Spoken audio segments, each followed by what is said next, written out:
Mi Gym en Casa, episodio 18.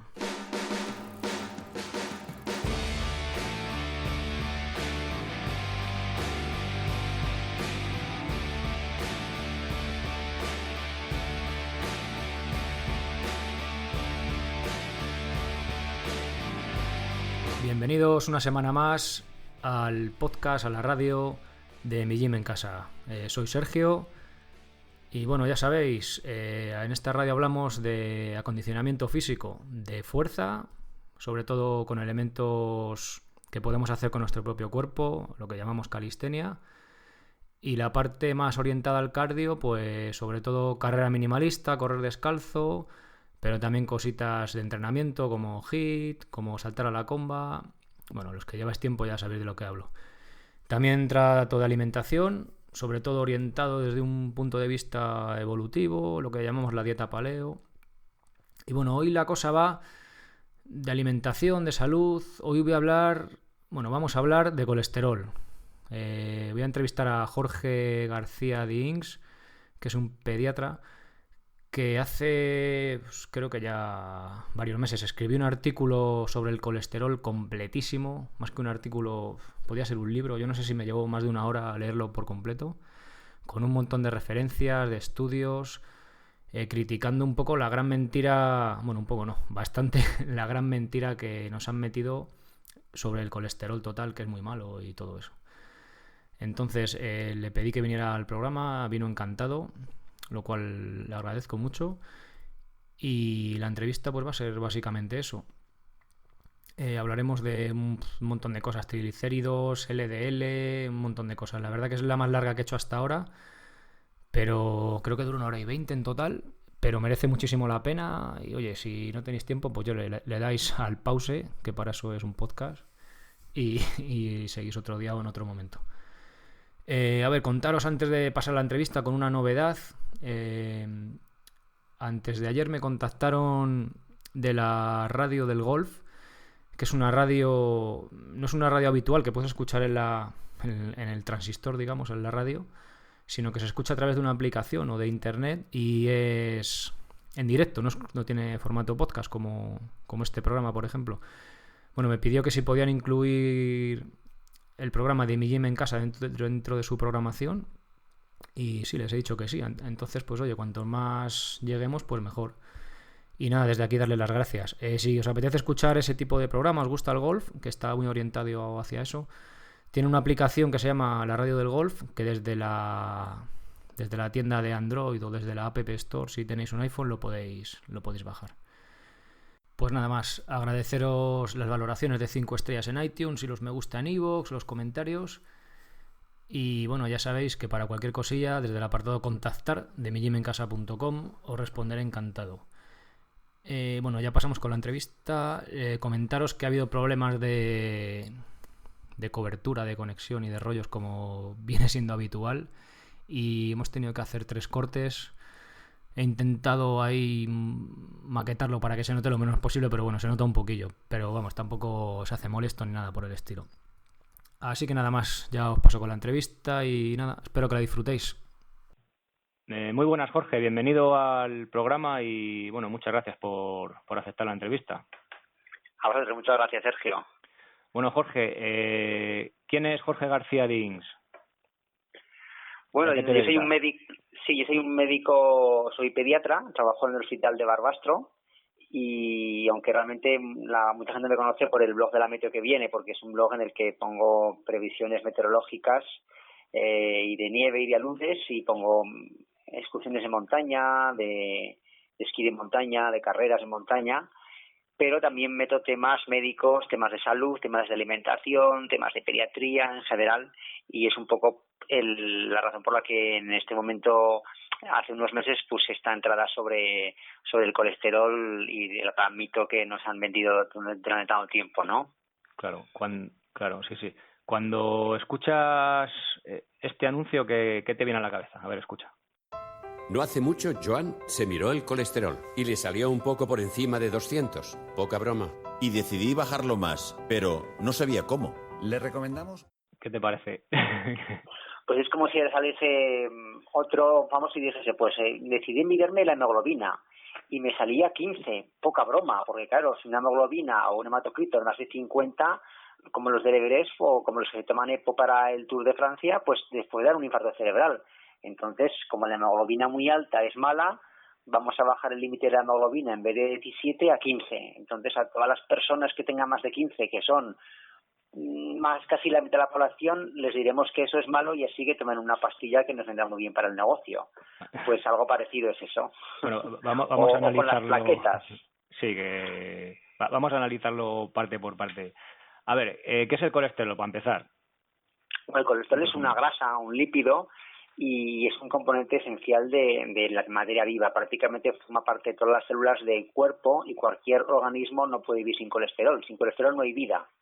Forma parte de las membranas celulares, hace las conexiones y es una componente estructural y metabólico esencial en todas las células del cuerpo. O sea, no podemos vivir sin colesterol. De hecho, el 90% del colesterol del cuerpo lo fabrica nuestro hígado cada día, porque es vital. Igual que la médula ósea fabrica hemoglobina, fabrica sangre, ¿no? Uh-huh. El colesterol de nuestra dieta es una minucia, es muy poquito y casi no repercute en el colesterol que tenemos en sangre.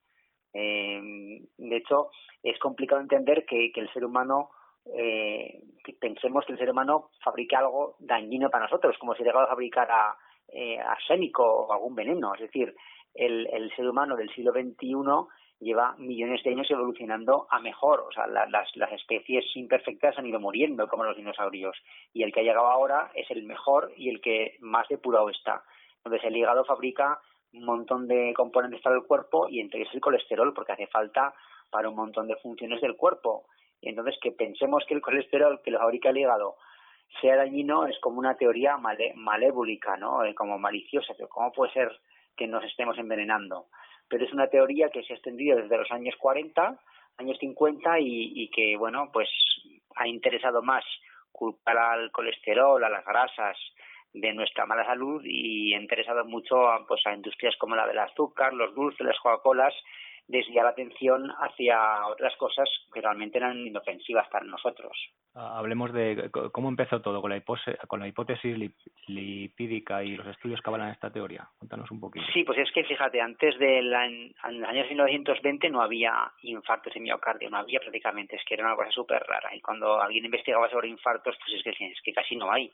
Pero empezó a empezar la comida a ser una comida más procesada, cuando ya estaba la revolución industrial, alimentos precocinados, procesados, en los que les quitan un montón de grasa, les quitan fibra, les ponen azúcar, y empezó a haber infartos de miocardio. Entonces, de eso a Eisenhower le dieron varios infartos y Estados Unidos se puso muy preocupada de qué le pasaba al presidente Eisenhower. Uh-huh. Y había un señor que tenía mucho poder político, un médico que estuvo pues con los soldados que estaban en la guerra, les daba unas dietas, les daba otras dietas, que era el señor Ansel Keys, y bueno, pues empezó a decir que la culpable de todo era la grasa, ¿no? Entonces él viajaba por Europa con su mujer y empezó a ver así a ojo de buen cubero, pues mira, aquí se mueren menos, aquí se mueren más, ¿y por qué será? Y entonces dijo, pues igual es que aquí toman más grasa o aquí toman menos grasa. Y se le ocurrió hacer un estudio que ya me comprenderás que en los años 40, años 50, ese estudio, ver lo que come cada país, no puede decir, yo no me acuerdo ni lo que comí hace 3 días, como para poner lo que he comido en los últimos meses, porque es imposible saber lo que comen las personas, salvo que estén realmente en un estudio controlado, randomizado, con casos y controles. Esto fue un estudio observacional y, bueno, pues cogió varios países y se le ocurrió hacer una gráfica en la que se veían, hizo lo que llamamos el estudio de los 7 países. Y vio que donde había más consumo de grasas había más mortalidad. Pero realmente el estudio no era de 7, sino que era de 22 países. Y cuando cogía los 22 países salían un montón de puntos de forma aleatorizada, distribuidos de forma anárquica, que no daban ningún tipo de relación. De hecho, Francia tenía un consumo de grasas, tiene de los mayores de Europa y del mundo, y tiene una mortalidad muy bajita. Y otros países con muy poco consumo de grasas tenían una mortalidad más alta. Es decir, que el señor cogió los 7 que le interesaban para hacer una línea más o menos que viera una correlación entre grasas ingeridas y mortalidad, y de los 22 quitó 15 países, quitó más de la mitad y se quedó con los que le interesaban, y consiguió convencer a a los médicos, a los políticos, a la población, de que la culpable era la grasa. Y eso se ha ido, como en los infartos se veía colesterol ahí en las placas que bloqueaban las arterias, decían, pues claro, es lo que decía Ángel Kiss, si está el colesterol ahí. Pero lo que no sabían es que el colesterol es como el cemento que va a reparar las heridas que se hacen continuamente en las arterias. Y si estamos continuamente fumando, metiendo azúcar en la sangre, eso va dañando las arterias, hace pequeñas grietas, y eso, si no fuese el colesterol a taparlo, nos desangraríamos por dentro, se empezarían a romper, tendríamos infartos, pero por roturas de vasos. Entonces, muchas veces el colesterol va a tapar y cuando se repara se retira. Por eso el colesterol LDL-HDL es en teoría el que vuelve al hígado y le dan la función de que retira el cemento para que la arteria vuelva a su punto habitual. Y es verdad que si retiramos radicales libres, tabaco, azúcares y demás inflamatorios, el vaso puede recuperarse, el vaso sanguíneo, ¿no? Uh-huh. Pero dicen los médicos que achacar al colesterol la causa de los infartos, porque siempre lo ven en la escena del crimen, es como achacar a los bomberos la causa del fuego. Es que siempre que voy al incendio estás tú. Pues tú debes ser el culpable. No, es que yo vengo a reparar el incendio. Es el pirómano que ha estado aquí antes que lo ha provocado, no yo que vengo a repararlo. Sí, es un mecanismo de reparador habitual que tenemos, igual que tú te ves una herida y se hace un coágulo para que no te desangres, o te ves una herida y se hace una cicatriz para que esa herida se cierre. Esa cicatriz no es la causante de la herida, o ese coágulo no es causante, sino que ha habido una rotura de algún tipo, ¿no? Una herida previa, y ese es un mecanismo reparador. Y ahora se ha visto que no hay relación entre el nivel de colesterol en sangre con la mortalidad. Es decir, te pones un colesterol de 150 y si hay una herida te la vaya a reparar tanto con 150 como con 270. O sea, el colesterol va a hacer su función. Igual que si tienes 100.000 plaquetas, van a coagular la sangre igual que si tienes 500.000. Hay gente que tiene medio millón de plaquetas y hay gente que tiene 150.000. Y las dos coagulan igual. Y a nadie le dicen, oye, que tienes medio millón de plaquetas, vas a tener un trombo cerebral. Quítate las plaquetas ahora mismo. Nadie te dice eso, porque no hay ningún fármaco, no conviene, no han creado. Sería muy complicado de repente convencer a todos de que las plaquetas muchas son malas o que la hemoglobina mucha es mala porque produce trombos. Pero la grasa es una cosa que lleva mucho tiempo y la inercia ha hecho que eso produzca un mercado y un mito que va a costar mucho cambiar. De hecho, bueno, lo que comentas, ¿no? Además, más del 50% de los infartos se dan en personas con niveles de colesterol normales, por debajo de 200, ¿no? Del límite malo, digamos, malo. Sí, claro, porque no es esa la causa de los infartos. La causa de infartos claramente son los mecanismos de oxidación, de inflamación, que sobre todo la produce el azúcar, las grasas trans, que son las grasas de toda la comida procesada que nos venden, todo lo que está en paquetitos, las patatas en paquetitos, todo lo que está en paquetitos lleva unas grasas trans que sí que inflaman los vasos sanguíneos, y el colesterol está ahí como un espectador más que va a reparar, pero no hay relación entre el nivel de colesterol y el nivel de infartos. De hecho, hay muchos infartos, la mitad o más, que se dan con un nivel de colesterol normal o bajo. Entonces, si se dan la mitad o más con un colesterol normal o bajo, ¿para qué bajamos el colesterol? Si también nos va a dar igual el infarto, ¿qué sentido tiene, no? Hay que bajar la inflamación, hay que quitarse el tabaco, hay que hacer el ejercicio, hay que quitarse los azúcares, hay que bajar los carbohidratos inflamatorios y hacer una comida más tipo dieta mediterránea, ¿no? Ahora nos metemos con ello ahí en detalle. Bueno, entonces, por recapitular un poco, llega este hombre, Ansel Keys o Kiss, y hace el cherry picking que coge lo que le da la gana del estudio, demuestra... Sí. Saca una correlación ahí que él dice que es casual, ¿no? O sea, causal, perdón, que dice que el consumo de grasa, colesterol, infarto. Sí, pero ya sabes que correlación, hay que tener mucho cuidado en la ciencia en distinguir entre correlación y causalidad. Exacto. Sí, es decir, yo puedo ponerte una relación que habrás leído en el artículo, de una correlación perfectamente directa entre el número del calzado y la habilidad para leer y escribir. Como puede ser, sí, yo cojo un calzado del 25 y leo mucho peor que un calzado del 30 o del 38, es decir, a mayor número de calzado la persona tiene mejor habilidad para leer y escribir. Simplemente es que un niño de 2 años no sabe leer y escribir, un niño de 5 está empezando y un niño de 10 lo hace muy bien, y cada niño tiene un número de zapato mayor, pero no es que el zapato le haga leer o escribir mejor, es una asociación que no tiene nada que ver. Entonces, correlación y causalidad no siempre van unidas. Claro. Hay otro factor, otro tercero o cuarto que... Claro, hay un montón de factores que no estudiamos, que en medicina estudiamos un factor aislado y la vida es un montón de cosas.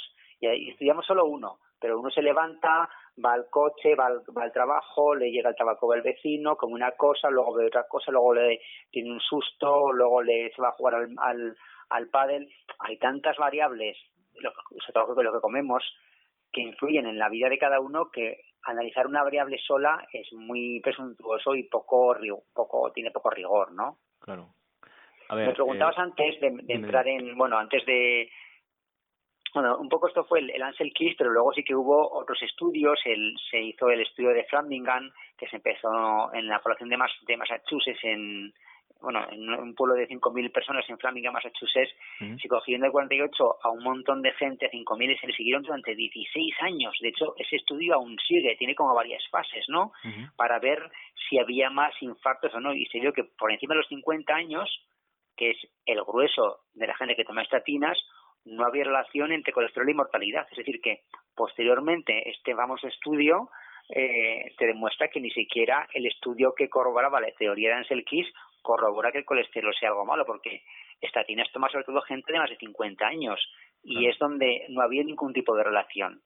Y el famoso LDL, hay que tener en cuenta que aquí hablamos del colesterol bueno y colesterol malo. Eso es otro mito, otra antigua escuela.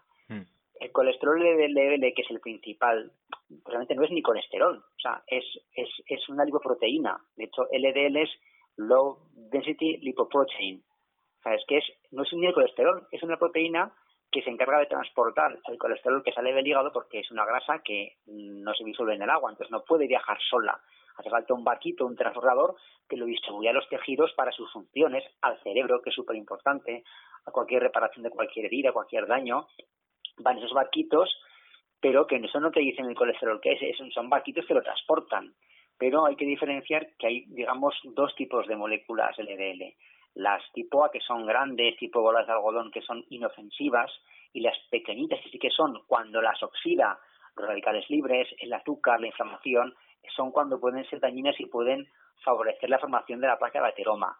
Pero ¿qué ocurre? Que ese tipo de partículas pequeñas son las que aumentan cuando nuestra ingesta está llena de azúcares y de carbohidratos, y sin embargo, cuando tomamos más grasas, más carne, pescado, mantequilla, aguacate, aceite de oliva, aumenta el patrón inofensivo del LDL. O sea, tú puedes tener un patrón del LDL, que es un LDL de 150, de los cuales casi todo sea el patrón A inofensivo, con lo cual, si no te hacen el contaje de partículas por tamaño, que es un análisis que en España, que yo sepa, no se hace o no está muy extendido, pues no puedes saber qué tipo de colesterol, entre comillas, malo tienes.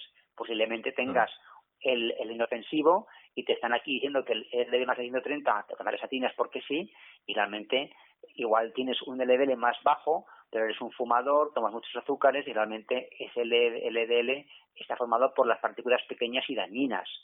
Entonces, el LDL total es tan poco útil, pero es que es lo que les interesa a los protocolos. Las estatinas se rigen ya no por el colesterol total, que en las últimas guías del 2015 ya el colesterol total no lo cuentan. Cuentan el LDL y cuentan antecedentes de infarto, antecedentes de diabetes, obesidad, síndrome metabólico, etcétera, etcétera. Ya el total ni lo cuentan, pero muchos médicos que siguen anclados en las recomendaciones del 2010 viendo un colesterol de 230 a una persona normal y como prevención primaria le ponen una estatina sin saber que el riesgo-beneficio es prácticamente nulo, bueno, que el beneficio es nulo y que el riesgo de efectos secundarios es muy importante. El beneficio, ¿no? Que es nulo, claro. Exacto. Claro. Y aquí nos han estado vendiendo lo del el famoso riesgo relativo, es decir, la industria farmacéutica te vende lo que quiere venderte. Es decir, si tienes un fármaco y te pones a 200 gordos, hipertensos y demás, y a 100 le das la estatina y a 100 le das un placebo, que no es nada, pero para que no sepan qué toma cada uno.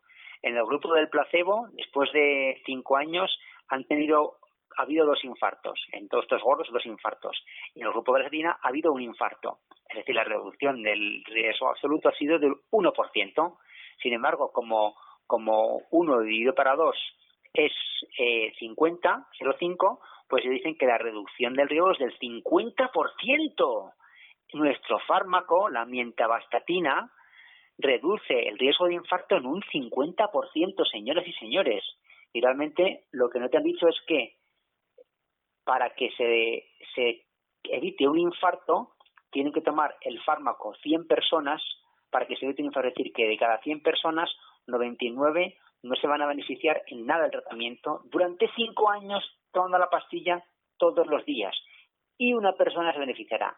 A ver quién compra un medicamento para la tensión o un antibiótico para su hijo, sabiendo que de cada 100 niños, 99 no les va a hacer nada. Les va a ocasionar diarrea, les va a alterar la flora del colon.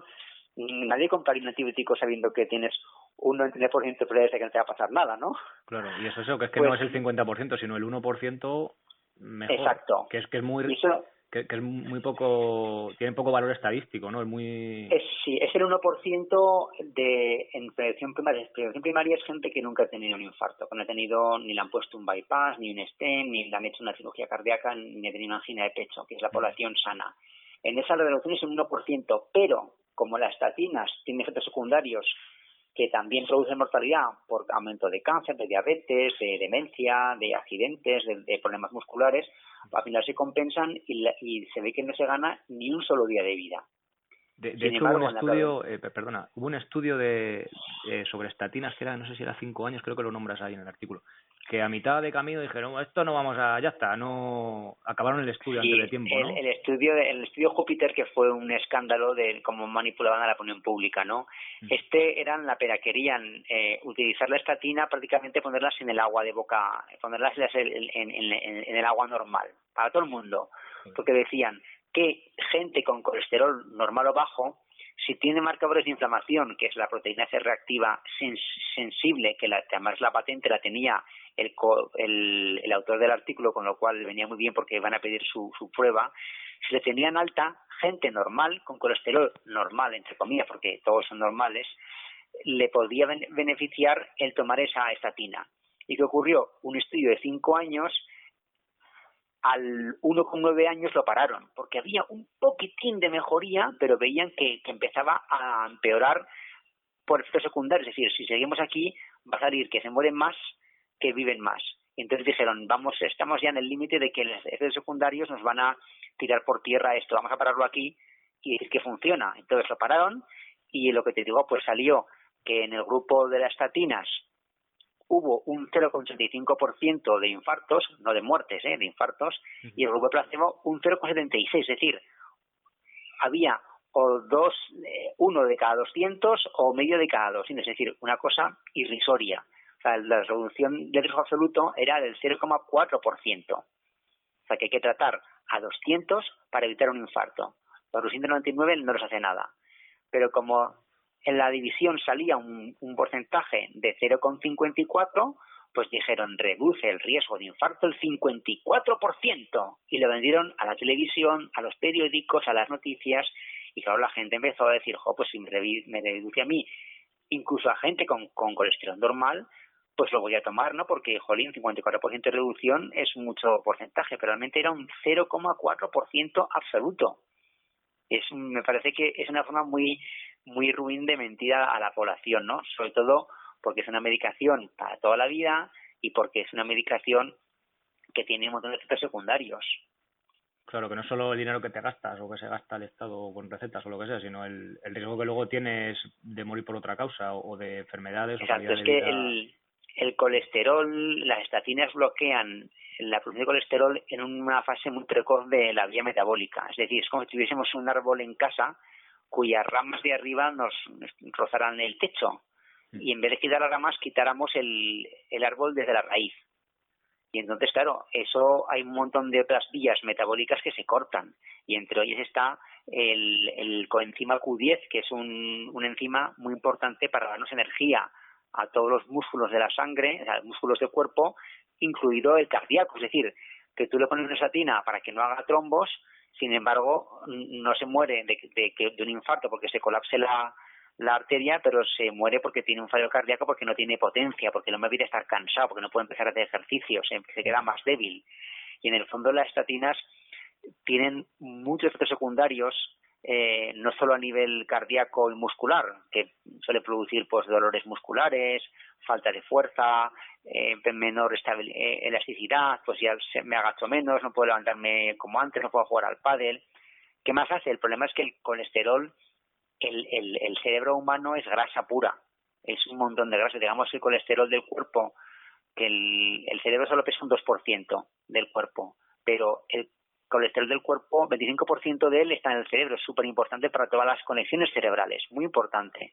Entonces, gente que toma la estatina empieza a perder memoria, pues me olvido de las cosas, estoy más torpe mentalmente, y va al médico y dice, claro, es que tienes 60 años, es que tienes una edad que... Entonces, ¿qué ocurre? Que se le va dando estos síntomas de me duelen los músculos, tengo menos fuerza, me olvido de las cosas, tengo menos potencia sexual, pérdida del líbido. Como ocurre en gente de una edad, digamos, un poco media alta, muchos, tanto pacientes como médicos, lo achacan a que pues que es la edad, es ley de vida, pues te haces mayor, es que te haces mayor. Y entonces muy poca gente reporta estos efectos secundarios, se quedan un poco como escondidos, y la gente pues como que va envejeciendo. El otro día me encontré a un trabajador de mi hospital que estaba con estatinas y le dije, ¿y has notado algo pérdida de memoria? Y dice, sí, un poco sí, ahora estoy unos años que estoy más torpe. Y digo, ¿y qué piensas? Y dice, pues que me hago mayor. Y digo, no, es que te envejece la estatina, no es que te ves mayor. O sea, yo conozco gente de 70 años, brillante, con una lucidez brutal y no sin tomar nada, con colesterol de 280, y tú estás aquí que te estás quedando un poco torpe y piensas que es la edad y tienes 59, es que no tienes una edad tan alta como para empezar a estar tan torpe. Pero la gente lo achaca a la edad y no le da, y no piensa que la pastilla que empezó a tomar hace 4 años sea la causa, porque el efecto empieza al cabo de un tiempo, no el primer día. De hecho había un exastronauta americano, ¿no?, que tenía una página y todo, que le pasó sí, algo bastante heavy, ¿no?, de memoria. Es un médico que se murió hace poco, el doctor Gavelin, que, bueno, pues él tuvo lo que se llama una amnesia global transitoria. Él empezó a tomar estatinas, porque se recomendó el médico, y de repente no recordaba nada de toda su vida hasta meterse en los 10, 15 años. Es decir, recordaba nombres de profesores del colegio y de los 14 años para abajo recordaba todo, pero yo prácticamente no recordaba nada. Joder. Y luego, bueno, pues dejó de tomar la estatina y al cabo de un tiempo, progresivamente empezó a recordar y ya se recuperó. Y al cabo de, no sé si 6 meses, volvió a tomar la medicación y le ocurrió exactamente lo mismo por segunda vez. Claro, le dijo, ya no la tomo nunca más, porque se quedó que no se acordaba de nada. Claro. Entonces él hizo una web en la que, aparte de nombrar toda la bibliografía de efectos secundarios de la estatina, pues puso un buzón para que la gente que tomaba estatinas enviara sus comentarios de sintomatología que tenía, y la verdad es que ahí tienes una enciclopedia de todas las penalidades que sufre la gente que toma estatinas, que no todo el mundo lo sufre, o sea, es un 20%, un 15%, pero que es un porcentaje importante, siendo que es una medicación que apenas te hace nada, ¿no? Que realmente la única indicación... ¿Para qué sirven las estatinas? Pues mira, las estatinas, lo malo que tienen es que bajan el colesterol, porque eso es realmente malo, porque el colesterol, como hemos visto, es muy bueno. Es bueno porque, aparte de lo que te he dicho de la función cerebral, el colesterol, la vitamina D sale del colesterol. Sin vitamina D tenemos un montón de funciones anticáncer, para los huesos, de inmunidad que perderíamos. Los jugos biliares para la digestión de las grasas, las vitaminas liposolubles A, D, E y K, se absorben a través de los jugos biliares, desde el colesterol. Las hormonas, el cortisol, la testosterona, los estrógenos femeninos, las hormonas sexuales salen del colesterol, es la materia prima. Es decir, que estamos quitando algo que es vital para tantas funciones como si fuese algo malo. Y realmente tú estudias medicina y estudias la fábrica de hormonas en las suprarrenales y ves que el primero de toda la pirámide es el colesterol, de ahí sale todo. Pero luego te olvidas de eso y entras en cardiología y te cuentan lo del malo colesterol. Y te has olvidado que era el mismo, sí, pues decía que el mismo colesterol que estudias, que es el productor de las hormonas sexuales, de las hormonas del estrés, de las conexiones cerebrales, de la vitamina D, de los jugos biliares para absorber las grasas, las vitaminas liposolubles, es el mismo que luego en la clase de cardiología te dicen que es tan malo. Y te has olvidado que era la fuente de un montón de sustancias, de órganos en el cerebro, o sea, en el cuerpo humano tan necesarios, ¿no? Y te has olvidado y piensas que es algo horrible cuando realmente es algo fundamental, ¿no? Para un montón de funciones. De hecho, comentaba eso, que el cortisol, no sé si se ha grabado o no, es una de las hormonas del estrés. Es decir, si tú tienes un peligro, un incendio, te persigue un león, tienes que generar mucho cortisol para poder correr, para poder pensar rápidamente, para poder actuar. Por eso cuando alguien tiene un día muy estresante, el cortisol sube mucho y para eso hay que fabricar mucho colesterol, porque es de donde viene el cortisol. Entonces te haces un análisis de sangre un día de mucho estrés y tendrás un colesterol de 290 y te lo haces un día al día siguiente muy relajado y tienes un colesterol de 200 y es el mismo persona, pero el colesterol varía según necesidades y hay gente que tiene 160 porque no necesita más y hay gente que tiene 260 porque necesita más. Es decir, igual que la hemoglobina, igual que las proteínas, el cuerpo las fabrica según tus necesidades. Pues hay que dejarle al hígado que fabrique lo que necesite. Otra cosa es que tengas una hipercolesterolemia familiar con un colesterol de 400 y que sea una enfermedad. Venga, hablemos de límites. Si es que, sí. A ver, ¿en qué límites estoy bien? Hablando de colesterol total. Luego vemos si quieres otros parámetros. Bueno, el colesterol total, que ya no se utiliza como parámetro para ver si hay que dar o no, realmente te ponen el famoso límite de los 200 miligramos de decilitro.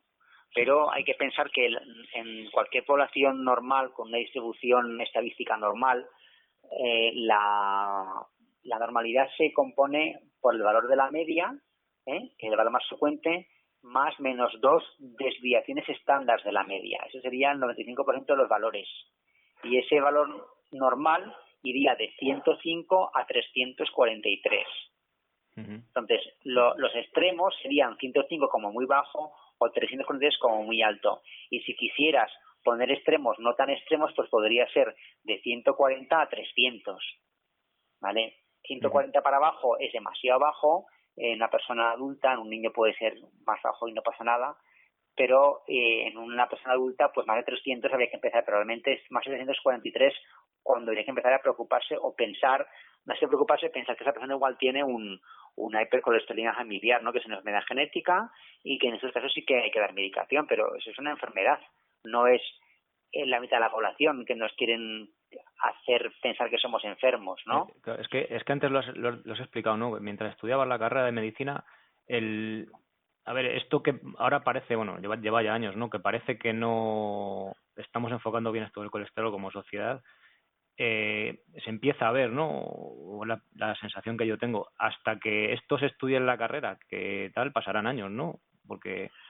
Claro, esto cuesta mucho en cambiarlo, porque lo que ahora se ven muchos vídeos en YouTube, en conferencias o incluso en libros, en cualquiera puede publicar un libro porque no tiene censura. Entonces muchos cardiólogos han publicado libros en contra del colesterol y muchos cirujanos cardiovasculares, gente que opera corazones, en el que ve cómo están las arterias y opera corazones de gente con colesterol de 180, 150 y 280 y ven que no hay ninguna relación entre el colesterol y las placas. Entonces dicen, oye, esto, empiezan a estudiar el tema y empiezan a ver pues todo lo que te estoy contando yo. Entonces hay muchos libros, el gran mito del colesterol, la gran mentira del colesterol, el engaño del colesterol.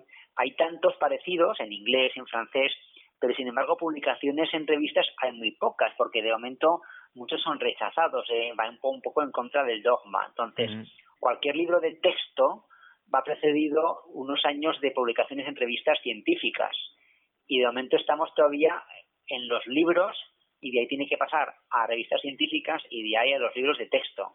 Entonces eso va a llevar un tiempo porque es complicado que eso cambie de un día para otro, y luego de momento hay un marketing mundial enorme con las estatinas. Es el fármaco que más se vende en el mundo, el que más dinero da, porque como es un medicamento crónico que se usa todos los días, pues como los del SIDA, tiene una venta mundial desorbitada. Entonces hay mucho interés, y piensa que muchas de las revistas médicas que tenemos, que compramos, que publicamos, están llenas de publicidad de estatinas y les financian. Es decir, que no hay tanto dinero para que la revista funcione por sí sola. Tiene que haber financiación, tiene que haber propaganda en las revistas. Igual que en las revistas de pediatría hay propagandas de leches, que es un poco antinatural porque la leche materna es la mejor, pues aquí hay propagandas de estatinas. Entonces, que una revista que depende la mitad de su presupuesto de la estatina hable mal de la estatina es una cosa complicada y muchos artículos son rechazados y eso cuesta cambiarlo. Y es que como ciudadanos de a pie o como pacientes, es que estás un poco bastante vendido, ¿no? Yo personalmente, que me gusta informarme sobre estas cosas y tal, yo los últimos análisis tenía un colesterol de 250 y el LDL algo, un poco alto, no sé si era 180 o así, lo tengo por aquí. 180. El nivel de referencia son 130. Voy a mi doctora, esto lo tienes altísimo, tomas mucha grasa, me puso una dieta. No ¿Qué dieta te puso? Pues la típica fotocopia, y no sé si la tengo por aquí. Sí, mira, aquí la tengo. Pues eso, consumo diario de cereales, de frutas, legumbres, consumir moderado huevos, 2 huevos a la semana, 3 huevos a la semana. Pescado, marisco, pues eso, lo típico que te dan así. Entonces era como, pero es que yo es que ahora no estoy comiendo nada de cereales, no como pan. Y la tía se quedaba como a cuadros, como diciendo, uy, entonces pues come menos grasa. Sabes que, a ver, yo entiendo también que el médico de cabecera que ya bastante tiene con su trabajo, ¿no? Ya aparte de formarse fuera de él, es muy complicado, ¿no? Salir de ese círculo. Sí. Y a ver, en la carrera no nos han explicado prácticamente nada de nutrición. Es decir, el que sabe nutrición, yo sabía muy pocas hace poco sabía muy poquito, porque te explican que tienes un par de tardes en la carrera, prácticamente nada. Es decir, que los médicos sabemos de enfermedades, que es un poco un error, porque hay que ver a las personas y luego ver cada persona cómo le afecta una enfermedad, no hablar más de enfermos que de enfermedades. Pero de lo que es lo normal o de cómo funciona el metabolismo, lo das en primero de carrera, se te olvida la bioquímica, el ciclo de Krebs. ¿Quién se acuerda para qué servía el ciclo de Krebs? No se acuerda nadie, ¿no? Claro. Es una vía aeróbica de generación de energía que te explica pues cómo funciona el deporte aeróbico y el anaeróbico, pero no te acuerdas. Y lo mismo pues cómo funciona la digestión de las grasas, el metabolismo de la glucosa. Y realmente lo curioso es que el 80% del colesterol que fabrica el hígado lo fabrica a partir de la glucosa y solo el 20% a partir de la grasa. Es decir, que mirando esta ecuación, con más razón se puede decir que si realmente uno quiere bajar el colesterol ahorita, lo que tiene que bajar es el consumo de azúcares y no de grasas. Y realmente la gran paradoja es que la grasa de nuestro cuerpo es una forma de almacenar energía a partir de los carbohidratos que ingerimos. Es decir, justo lo que nos cuentan es justo lo contrario. Es decir, es el pan, es la pasta, el arroz, la patata, ese exceso de carbohidratos refinados que se absorben muy rápidamente, que hacen un pico de glucosa altísimo en la sangre, que la insulina dice, ostras, aquí hay un incendio, va corriendo al rescate, se dispara la insulina, piensa que ambos, azúcar e insulina, son inflamatorios para el corazón. Lo peor. Pero esto es el comienzo de la historia. La insulina, toda esa energía que no gastas, te tomas una comida y no te vas a correr una maratón, te quedas sentado, te tomas la siesta o vas a la oficina o estás con el ratón, no vas de comer a correr una maratón. Toda esa energía que es azúcar en sangre que está altísimo y que es tan dañino, la insulina lo guarda en forma de glucógeno en hígado y músculos, pero eso es una capacidad muy pequeñita.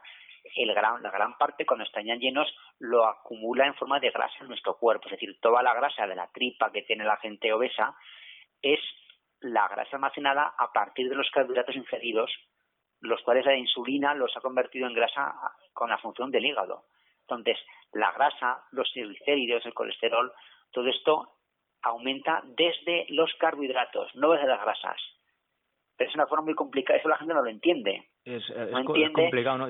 No entiende que para quemar grasas hay que tomar grasas, pero porque es muy complicado entender que lo que tú tomas de azúcar se convierte en grasa. Entonces, la grasa de tu cuerpo es secundaria sobre todo a toda la comida basura que está llena de azúcar, que no tiene la fibra que hace que se absorba muy lentamente el azúcar y que hace que aumente en la sangre tan rápidamente que la insulina sale al rescate y todo ese azúcar lo acumula en forma de grasa. Y estamos todo el día comiendo cada pocas horas porque tenemos hambre, porque tenemos una montaña rusa de azúcar alto, insulina, azúcar bajo, hambre, azúcar alto, insulina alta, azúcar bajo, hambre. tenemos una montaña rusa, así no nos idearon para comer, nadie tenía, la caña de azúcar había que morderla y no podía sacarle más que un grano, es decir, el azúcar puro o la comida procesada que hay ahora no existía hace millones de años. La comida procesada es un poco los refrescos, los azúcares, es el gran culpable, porque para poder congelar esa comida y transportarla en barcos hay que quitarle toda la fibra. No puedes congelar algo con fibra. Tú coges una naranja y la congelas y eso es una piedra. No puedes funcionar con eso. Entonces, para poder congelar, almacenar, transportar en barcos hay que quitar la fibra.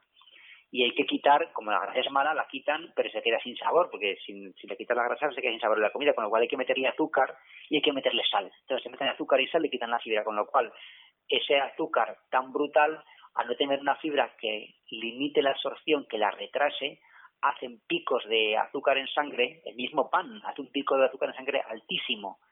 Eso hace que la insulina se haga rescate, todo ese azúcar lo convierte en grasa a la tripa, y como a las 3 horas el azúcar ha vuelto a bajar, tú tienes un azúcar, pongamos, de 90, tomas ahí un par de croissants, una Coca-Cola, te sube a 190, la insulina en rescate y baja, pero no baja a 90, baja demasiado, va tan rápido bajando que baja a 60, y entonces tú dices, ostras, que tengo otra vez hambre, y entonces a mitad de mañana no puede entrar hambre, porque estás con una montaña rusa de sub y baja, que el azúcar es inflamatorio, la insulina es inflamatoria, y almacenan toda esa grasa en la tripa o en las caderas. Sí, y eso es lo que la gente no sabe o no le quiere contar. Entonces te cuentan que para bajar el colesterol tienes que bajar la ingesta de huevos. Ya viste en el artículo que puse en el blog que hay un caso publicado que sorprendió mucho a los médicos. Un señor que tenía 80 y tantos años que se quedó viudo, 88 años tenía. Sí. Se quedó viudo y se quedó pues triste, claro, te quedas viudo, tu mujer te ha acompañado, han estado juntos, te quedas, y fue por su depresión a su médico. Entonces le preguntó pues a qué se dedicaba, qué hacía, qué comía, y dijo, pues llevo 25 años comiendo entre 20 y 30 huevos diarios. Y entonces el médico dijo, ostras, y este hombre con 68 años, es que la edad media, la esperanza de vida está en 70 y tantos, ese hombre está muy por encima y está perfectamente lúcido. Entonces digo, voy a hacer un análisis de colesterol a ver cómo está, y tenía un colesterol de 200 pelado, justo, sí, lo cual te corrobora que la ingesta de colesterol nada tiene que ver con el colesterol. O sea, tú le ahorras trabajo al hígado, pero no es que sea algo malo. O sea, este señor tendría que tener un colesterol de 500 y tenía igual que tú y que yo, no más bajo que tú. Sí, más bajo. O sea, tenía más bajo que tú. O sea, que realmente tú piensas lo nutritivo que es un huevo. O sea, de ahí sale un pollito. O sea, eso es nutritivo, no, lo siguiente. Claro.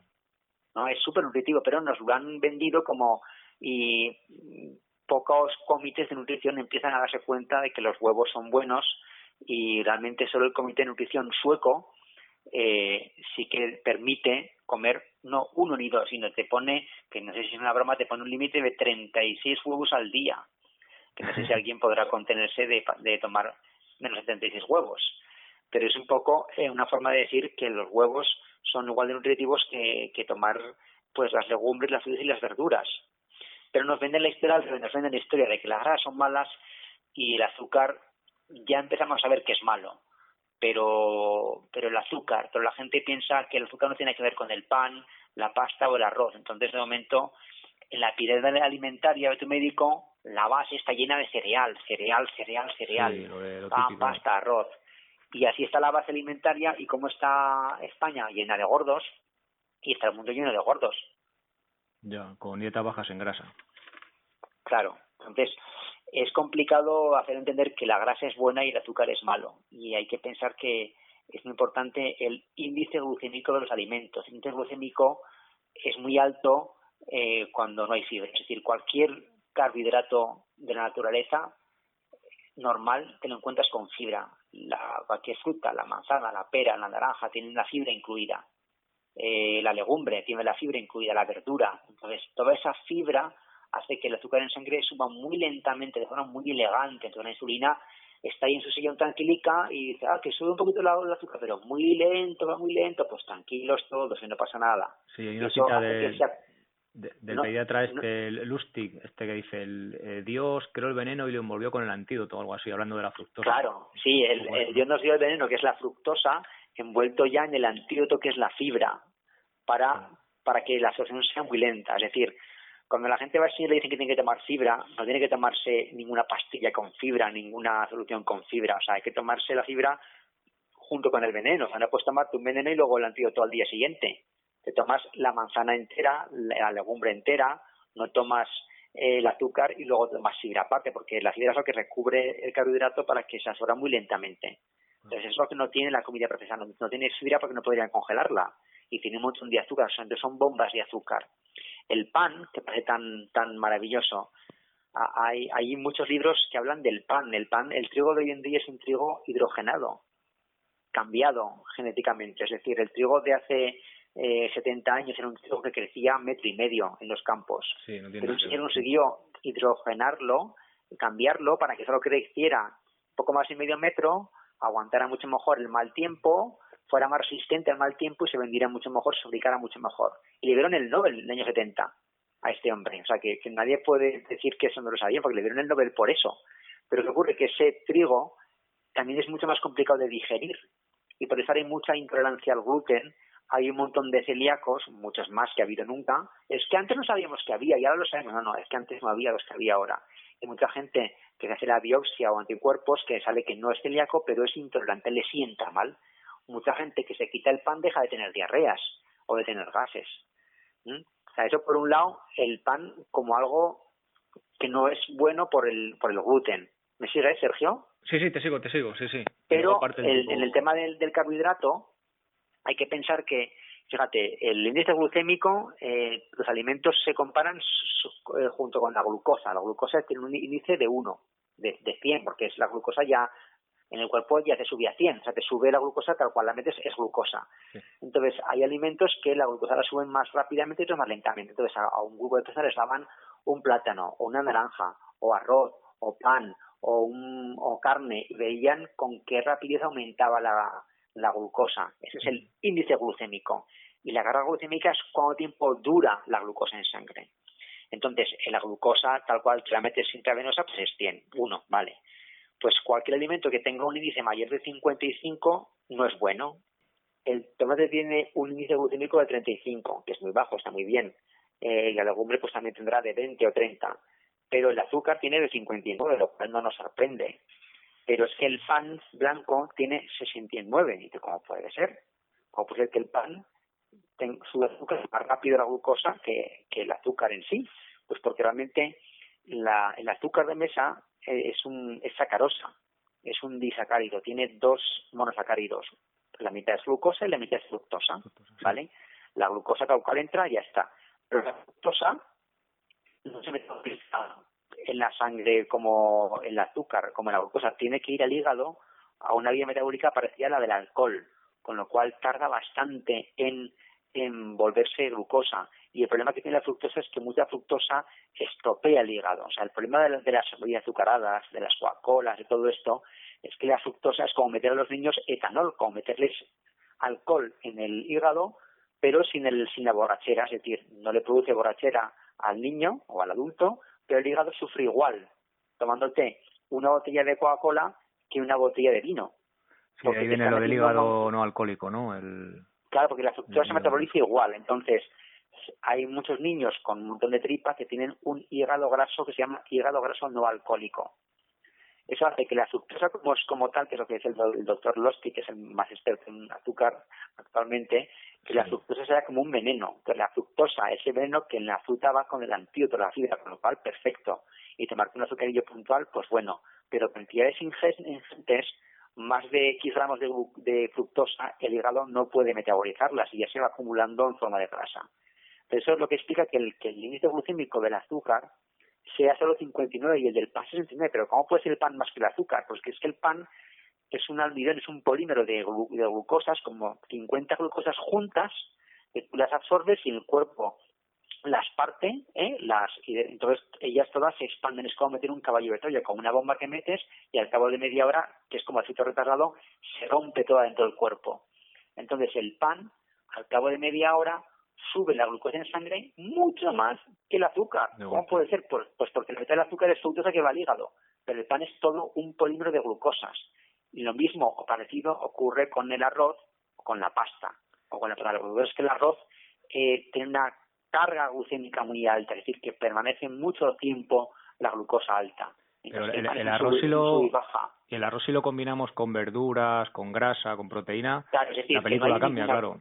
Claro, no hay que poner que hay comidas absolutamente malas o buenas, hay que hacer una dieta variada y un poco de arroz con verdura, con aguacates, con nueces, con espárragos trileros, con lo que quieras, con jamón, con queso, pues es maravilloso. Es decir, que no hay que restringir nutrientes dañinos. Ahora bien, si alguien quiere bajar su nivel de triglicéridos en sangre, bajar su tripa y perder peso, pues deberían reducir la ingesta de pan, de pasta, de arroz, de patata, y dentro de los carbohidratos debería tomar los que tengan más fibra, pues como son todas las verduras de hoja verde, todos los vegetales, las frutas enteras, sin pasarse. El plátano tiene mucha carga de azúcar, y las hortalizas y he dicho frutas, verduras, hay las legumbres también tienen mucha fibra, ¿no?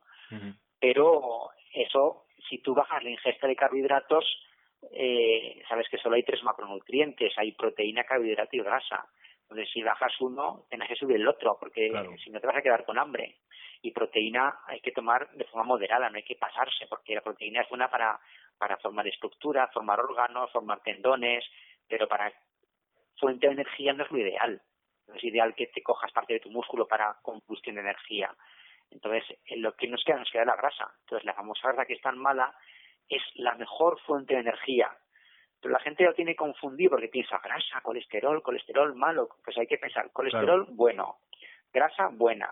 Entonces te dicen, vamos a ver, 1 gramo de grasa proporciona 9 kilocalorías y 1 gramo de carbohidrato o de proteína proporciona 4 kilocalorías. Entonces dicen, joder, pues la grasa mucho más engorda, pero es que no te explico lo que te estoy diciendo, que proporciona 9 kilocalorías de energía. ¿Qué es una kilocaloría? La definición de kilocaloría es la energía que produce que 1 litro de agua a 13,5 grados suba a 14,5 grados. O sea, es una unidad de energía, no de grasa acumulada. Hay 2 tipos de grasas. Claro. La que tú acumulas desde el pan, desde la Coca-Cola, desde tal, y la grasa que te da energía. Y si tomas mantequilla o aguacate o aceite de oliva o huevos o carne o pescado, esa grasa va directamente a utilizarla directamente en tu actividad diaria. Levantarte, andar, respirar, correr, moverte, se utiliza tal cual llega. En cambio, lo que tú ingieres, la insulina lo ve como algo desproporcionado y lo almacena en forma de grasa. Es decir, la grasa del cubo de la tripa es que almacenamos desde el carbohidrato y la grasa que ingerimos la utilizamos para energía. Claro, bueno, pero la gente piensa que la grasa que ingiere es la que va a la tripa. Claro, y además tienen 9 kilocalorías. Claro, pero tiene mucha más saciedad, que rompes el círculo de la insulina para arriba y para abajo, del azúcar. ¿No? Claro, y el tema de la grasa es que porque la grasa, así como la proteína, si te pasas es un poco tóxica, no hay que pasarse proteínas, hay que tomar porque son imprescindibles, ¿no? Pero no hay que pasarse. La grasa no hay ningún límite, es decir, el carbohidrato estimula la insulina, mal. La proteína a la larga también estimula la insulina, más tardíamente, pero también estimula, mal. Porque la insulina, cuanto más baja la tengamos, más viviremos. O sea, la insulina, cuanto más picos y más tantos, menos vives. Eso está demostrado en cualquier especie humana, en cualquier especie animal. Entonces, la grasa estimula cero a la insulina. Te tomas. Yo hoy tenía el día libre, de una guardia. Entonces, me he levantado, me puse a trabajar, he mantenido mi ayuno un par de horas más, de 7 a 9. Sí. Ese ayuno hace que la insulina esté en baja más tiempo, tienes más grasas, la insulina es inflamatoria, los tiempos de ayuno prolongados son buenos, y a las 9:30, cuando tenía hambre, me he hecho tortilla con bacon, que cualquier día, pero qué bestia, tortilla con bacon, ¿sí?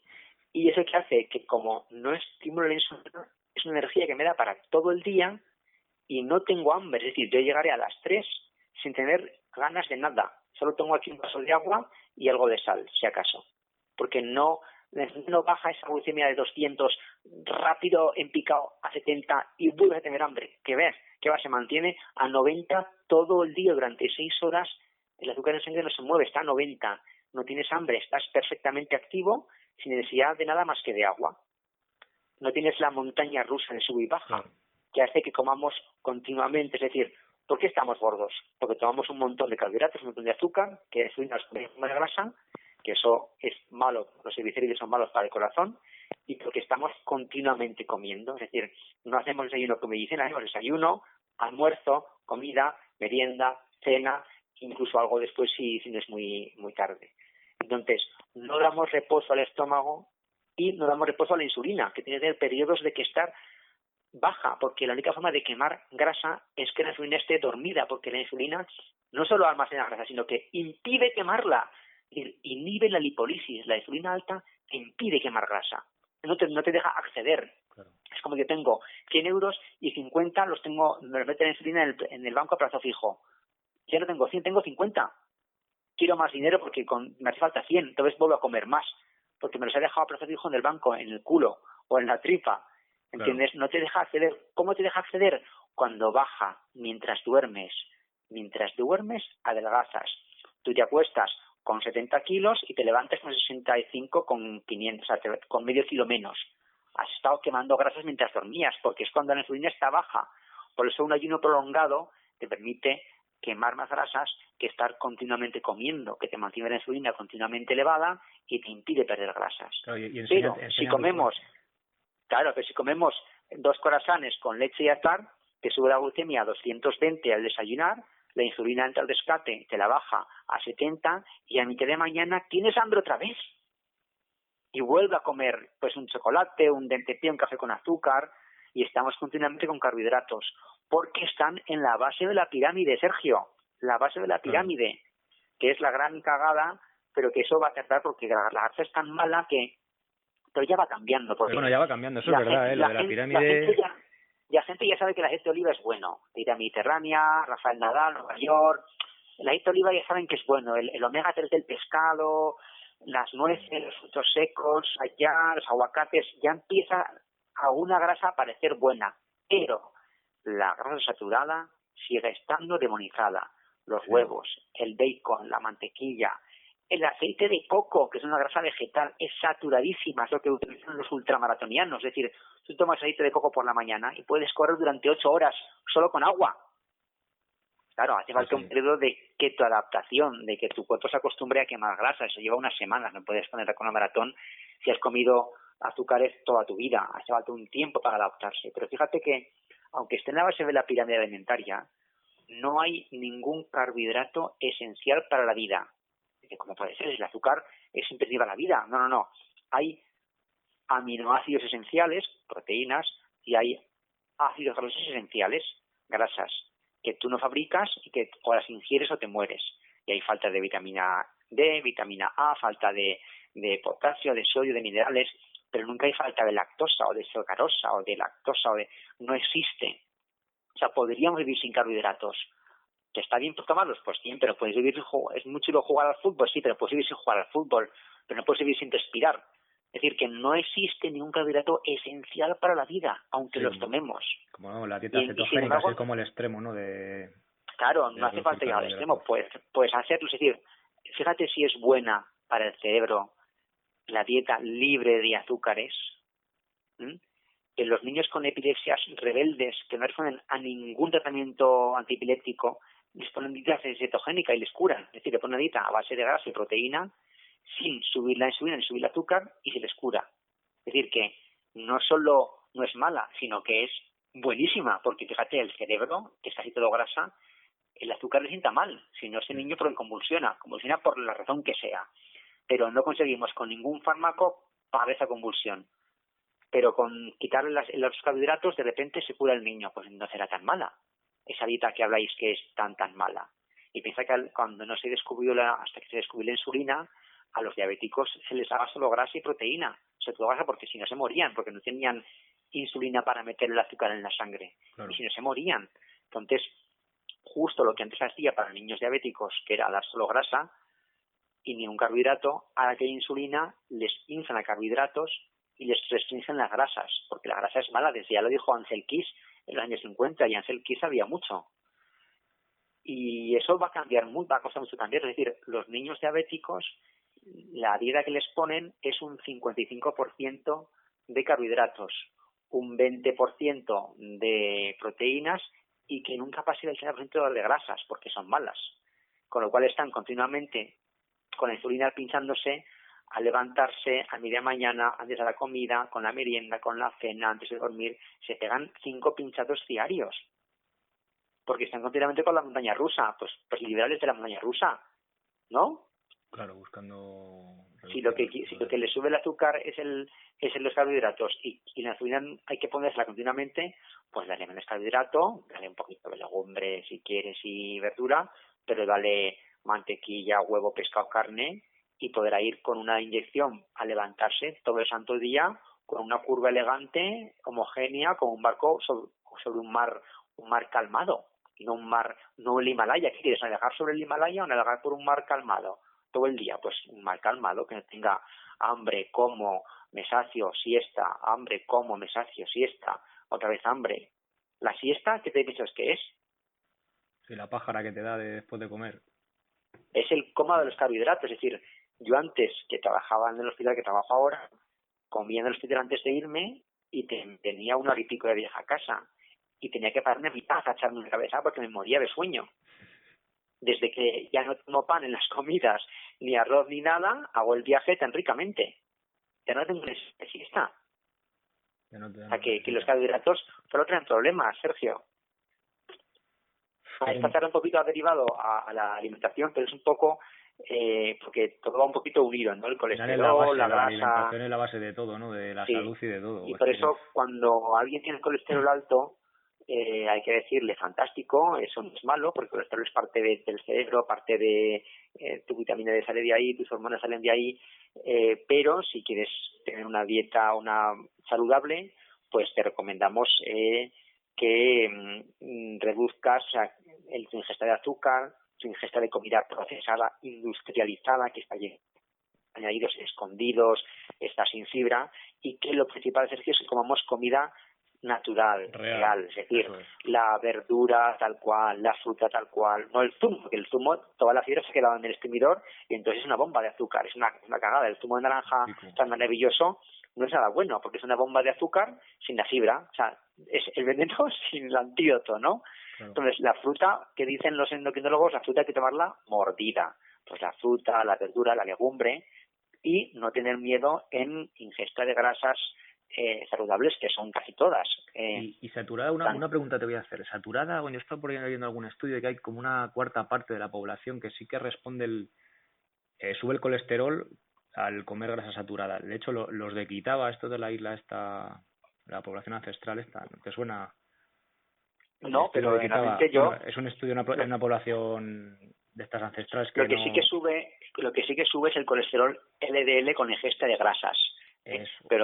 Pero ese sube, si tú te miras en Estados Unidos, he visto en varias personas, gente que tiene su propio blog y su propio canal de YouTube, se autentifica y se cuenta, ¿no? Que hace toda su dieta, pues significa eso, que se coge análisis de colesterol suyos basales y empieza con una dieta alta en grasas y baja en carbohidratos, y como al cabo de unos meses le sube el colesterol total y sobre todo el LDL, pero se va a hacer el análisis privado de las partículas y la gran mayoría del colesterol que tiene LDL es el patrón A, el patrón inofensivo y de tamaño grande, cuando antes tenía un patrón más mixto, más con el pequeñito. Y en cambio tomas tú muchos más azúcares y te sube un poco, pero sube sobre todo el mal. Es decir, que puede subir el LDL, pero el LDL se ha visto que no tiene relación, aunque te lo quieran decir, con el infarto, y que si es la composición de la partícula pequeña que si predomina es la que es más dañina y la que tiene tendencia a oxidarse. Y se oxida con radicales libres, con el tabaco, con el estrés, con el azúcar. El estrés es una manera mucho más sencilla de mejorar años de vida gratis. Es decir, el estrés te sirve para cuando te persigue un león o te van a atacar, o hay un incendio, o tienes que correr porque pasa algo. Es la hormona que llaman en inglés el fight or fly, lucha o vuela. Lucha o vuela. Llega un tigre, ¿qué hago? O lucho contra él o salgo pitando. No puedo quedarme parado, Entonces, las hormonas del estrés, el cortisol, la adrenalina, hace que toda la sangre se concentre en los músculos, quita toda la sangre al tubo digestivo, que no interesa la digestión en ese momento, y te pone la sangre a tope para que puedas correr o luchar. Y eso es muy bueno para salvarte la vida y es un poco inflamatorio, pero es una cosa puntual de unos minutos. Y eso no es dañino. De hecho, las cebras tienen estrés cuando es que sigue el león, pero el resto de los días están muy tranquilas, no tienen una úlcera, dicen las cebras. Se olvidan de que claro, está por ahí. entonces, Nosotros no. el estrés agudo, puntual, breve, es bueno para salvarnos la vida, pero el estrés crónico, que es el que tenemos en el día a día, es muy dañino, muy inflamatorio para el corazón.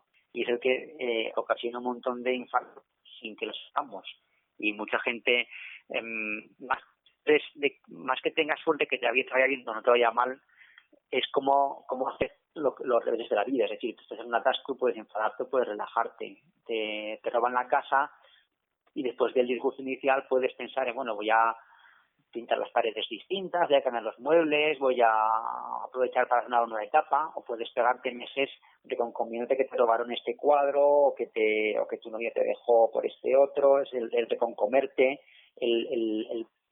la famosa tristeza maligna, gente que se preocupa por cosas que nunca han pasado o que nunca pasarán. Pues tendré un cáncer o se morirá mi mujer, o esas preocupaciones sin sentido nos minan por dentro y hay una conexión muy importante entre cerebro y corazón, que no es ahí, que es la medicina naturista, no, es que está todo está corriendo, todo está conectado. Cuando dicen todo en tu cabeza, no, es que exactamente lo que está en mi cabeza está en mi corazón. Entonces el cómo, claro, cómo nos adaptamos en una situación difícil y cómo buscamos ayuda, es decir, las mujeres buscan mucho mejor ayuda que los hombres, quedan más para hablar, se cuentan las cosas, se desahogan, se abrazan, y eso cura mucho el llorar, el reír, eso desahoga y cura mucho el corazón. Sin embargo, el aguantarse la pena, gente que no cuenta, los hombres quedan con sus compañeros, hablan de fútbol, de coches, pero no hablan de sus problemas reales, pues el comunicarse, el soltarse y luego el notar que perteneces a una comunidad, que tienes un grupo de gente que te ayuda, que cualquier problema no estás solo. Todo eso se vio en el estudio de una población en América que era americano-italiana, se llamaba Roseto, y el efecto Roseto, pues vieron que ahí no se movía nadie de infarto, y comían mal, y fumaban, y bebían, pero se le pasaban pipa, y quedaban mucho, y hacían fiestas, y en la misma casa convivían 3 generaciones, abuelas, madres, hijos, nietos, y todos se ayudaban, y había un sentido de comunidad, de conexión, y eso les hacía estar muy tranquilos ante cualquier adversidad, no se sentían solos, y cuando estás apoyado llevas mucho mejor los reveses de la vida, no tienes tanto estrés crónico. La gente que está solitaria, muy adicta al trabajo, que no disfruta del ocio, que siempre está con objetivos y que está estresada, pues eso es mucho más dañino que cualquier colesterol que te digan que puedas tener alto o muy alto, ¿no? O sea, una cosa buena. Lo que realmente daña el corazón es el estrés, la inflamación, el azúcar, la insulina, la oxidación, el tabaco, radicales libres, las grasas trans. Las grasas trans son las que ponen toda la comida procesada para que no se enrancie. Es decir, la margarina es un aceite poliinsaturado. Para que tenga composición sólida, lo saturan para que sea como la mantequilla, que es una grasa saturada. Claro, pero es que la mantequilla es mala porque tiene grasas saturadas. Hay que tomar margarina. Las saturadas son las que se mantienen a temperatura ambiente sólidas, como la manteca de coco, o la mantequilla, o las carnes, el bacon, y esas que dicen que no son naturales, pero la margarina es un aceite poliinsaturado, un aceite vegetal que le ponen unos hidrógenos, pero en vez de ponérselos a un lado de la cadena en posición cis, los ponen atravesados en posición trans, con lo cual eso le confiere estabilidad y solidez, se quedan sólidos, pero se queda con un color horrible. De hecho lo tienen que blanquear y poner amarilla con una especie de colorante para que se vea amarilla y saludable, pero realmente la margarina es completamente artificial. Una artificial que te podrías comer también el envase de plástico, porque te va a nutrir igual que la margarina. Te puedes comer también el envase, total, es que es igual de artificial. Entonces, las grasas trans son grasas que entran al cuerpo, pero que no es hidrogenado. Y lo hacemos en cualquier paquetito para que no se enranque, para que permanezca en la estantería durante meses. Es decir, tú vas a una panadería y te haces una magdalena, un croissant, y es un pan, una magdalena, un croissant hecho bien. Pero vas a un sitio en el que está en una bolsa de plástico y llevan ahí 10 días y no se ha estropeado. ¿Cómo puede ser eso? Pues porque ellos están con los trans.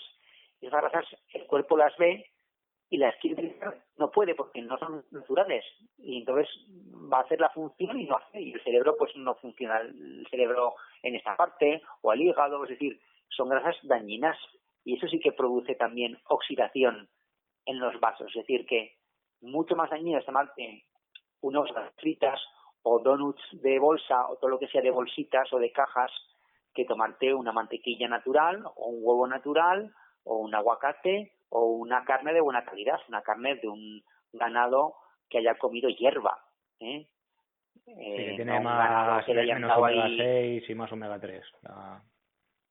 Exacto, los omega 6 van en los aceites vegetales poliinsaturados como el de girasol y estos hay que tomarlos en pequeña proporción. O sea, también hay que tomar omega 6 pero poquita. Hay que tomar una proporción de omega 3 un poquito que no sea baja comparada con omega 6. Entonces, las semillas de lino, las semillas de chía, la quinoa y los que no son vegetarianos, pues el pescado, ¿no? El pescado azul, cuanto más pequeño mejor, porque cuanto más grande, pues tiene más grasa y más tiempo ha tenido en acumular el mercurio de los océanos, ¿no? Entonces, el atún está muy bueno, pero mucho atún, si estás embarazada o esperando el pecho, pues no es lo ideal, ¿no? Y también es un tóxico para el cerebro del mercurio. Entonces, el Alzheimer hay que librarle de tóxicos. Entonces, pescado azul, cuanto más pequeño, sardina, caballa, arenque, boquerón, pues menos mercurio tiene, ¿no? Y el omega 3 del pescado es fundamental. Uh-huh. Bueno, a ver, Jorge, por ir rematando, ir terminando, otra cosilla, ¿algún cociente así que podamos decir, el que comenta de triglicéridos y HDL, que parece que es el marcador más, ¿no? Así. Ese es lo único ideal. Cuando te hagas tú una analítica al médico, lo ideal es ver cómo tienen los triglicéridos, que es un poco la grasa que tu cuerpo ha acumulado en función de todo lo que has tomado de carbohidratos. Entonces, unos triglicéridos de 100 están muy bien, pero de 200 no estarían bien. Es decir, que conviene que estén por debajo de 150. Y eso se puede hacer un cociente con el colesterol que llaman bueno, el HDL. Entonces, si tienes tú un HDL, se interesa que esté por encima de 45, ¿vale? Entonces, si tienes tú un HDL de 50, un colesterol y un triglicéridos de 150, el cociente es de 3, no está mal. Pero si tuvieses los triglicéridos de 100, sería un cociente de 2 y es mucho mejor. Cuanto más hay gente bajo, que tiene mejor, colesterol, ¿no? ¿Perdón? Sí, ahora sí, que se cortaba. Dime. Que el HDL tiene un cociente entre triglicéridos y HDL de 2 o inferior. Yo sé de gente que tiene incluso de 1, y mi mujer tiene menor de 1. Es decir, tiene más HDL que triglicéridos, que es algo rarísimo, porque triglicéridos tiene 100, 120, y HDL tiene 45, 50, 60. Pues no hay gente que tiene triglicéridos de 70 solo y HDL de 80, es decir, un cociente invertido que es súper saludable. Mira, te cuento, es que justo tengo aquí... comer comida real. Tengo yo aquí justo mi caso, 250 de colesterol total, LDL también alto, 180, y mira, y los triglicéridos tengo 60 y colesterol HDL 58, sí. Pues casi de 1 tienes. Casi de 1 ahí por 2 décimas. No, pues es que tiene que estar por debajo de 2, lo ideal. Pero hay gente que tiene un cociente de 5. O sea que, y entonces quita el pan, los azúcares y le baja a 2,5 o a 2. Pero tú tienes un cociente de 1 que es fantástico. O sea que es que olvídate del colesterol, que lo importante es eso. Es el mejor cociente para ver la salud cardiovascular. El cociente entre triglicéridos y el HDL. El HDL lo subes dejando de fumar, haciendo ejercicio y comiendo grasas. Y los triglicéridos lo bajas quitándote azúcares y carbohidratos refinados. Pues todo el pan blanco, arroz blanco, la pasta. De hecho, viendo este cociente, puedes, digamos, adivinar que las partículas LDL serán de las buenas, ¿no? Ya que exactamente, claro. Con un HDL tan alto implica que tienes un patrón de colesterol bueno. Claro. Es decir, que seguramente tu LDL, lo más importante será del patrón de moléculas grandes inofensivas. Por eso yo creo que a la gente etiquetarla de enferma es muy peligroso, porque la gente empieza a asustarse. Ay, si tengo colesterol, pues como el anuncio de dietético que me decías, no, ay, poca broma, qué poca broma, pero si es igual que la hemoglobina de 15, que no es que sea peor que la hemoglobina de 14, ni que tengas la sangre más viscosa y te va a dar un trombo cerebral, es que 15 y te vas tú a Nepal, al Himalaya, y te subirá a 16 unos días y no pasa nada. Es una forma adaptativa que el cuerpo necesita para la falta de oxígeno. Pues el colesterol que tú tienes es el que necesitas, y generalmente a mayor edad más necesita. Entonces, la gente que se ha visto ancianos con colesteroles bajos se mueren antes que los, o tienen problemas de demencia antes que los tienen colesterol alto, porque cuando más envejeces tu cerebro es más necesitado de colesterol, porque es una forma muy bien de que funcione todo bien, conexione bien, con lo cual yo estaría orgulloso de tener 240 y estaría preocupado de tener 140. Claro. De hecho, bueno, comentas así rápidamente, ¿en qué casos jamás recomendarías estatinas?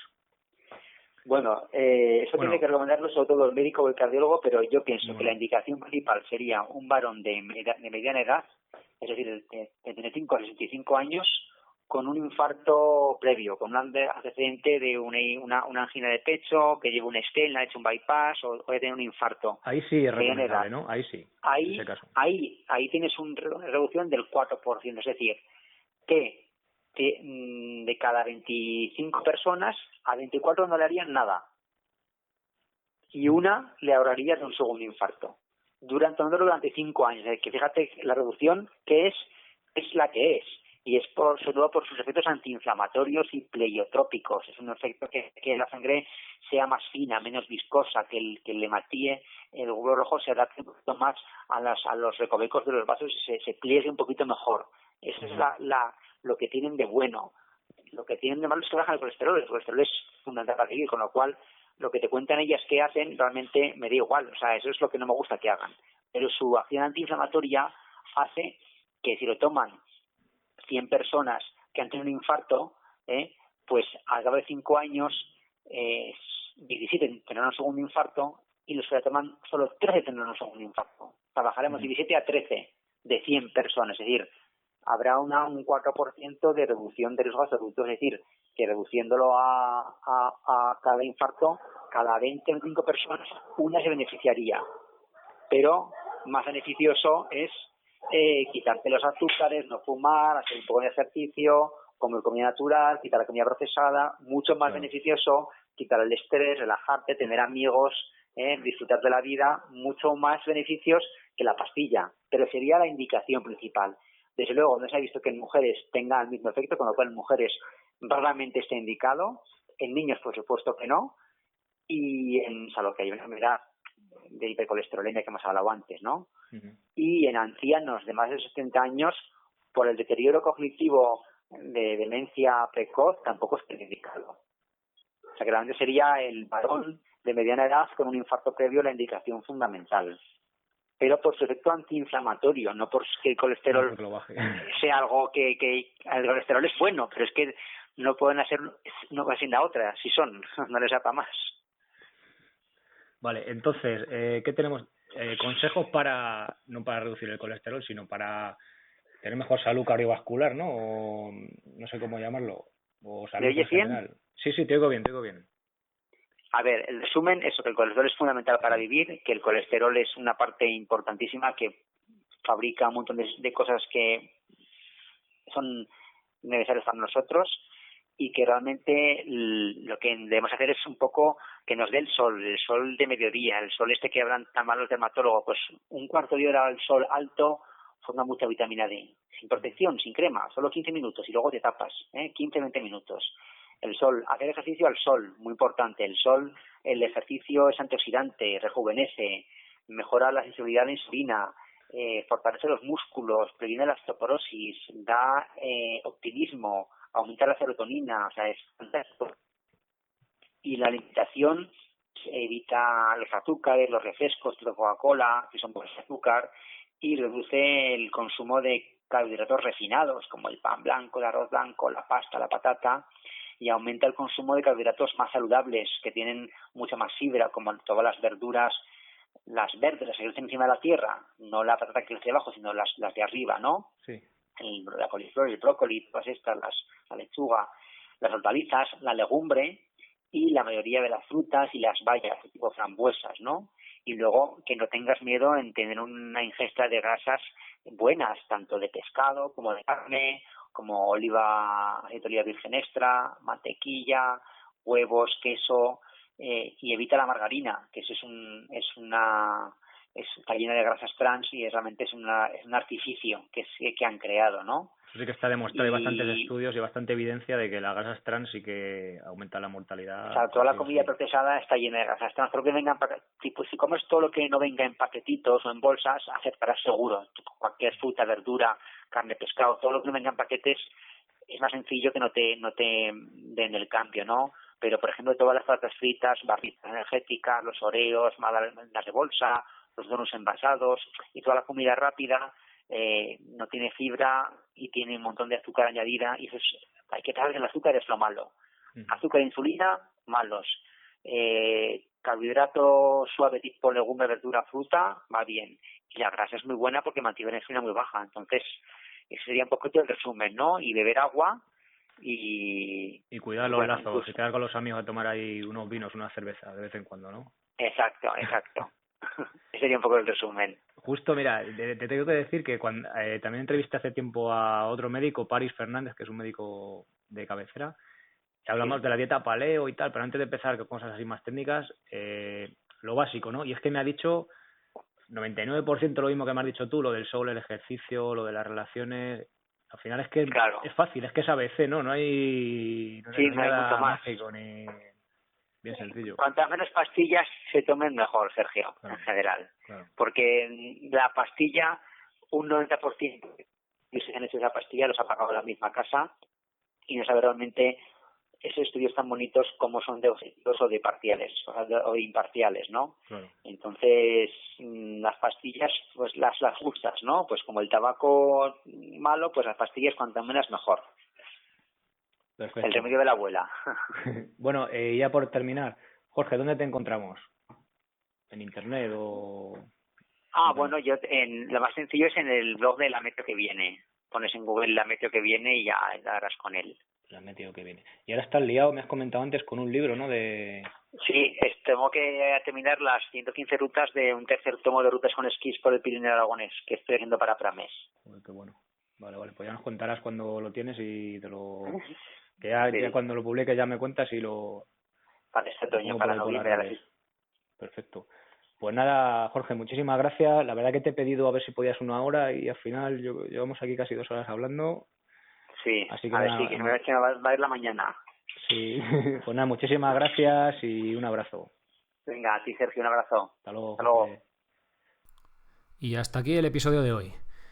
Espero que os haya gustado y si es así, pues ya sabéis que os agradezco mucho las valoraciones de 5 estrellas en iTunes o los me gusta en iVoox, un comentario, lo que queráis. Si tenéis cualquier duda o sugerencia, desde el apartado contactar de migymencasa.com os responderé encantado. Y nada más, muchísimas gracias por estar ahí y hasta la semana que viene.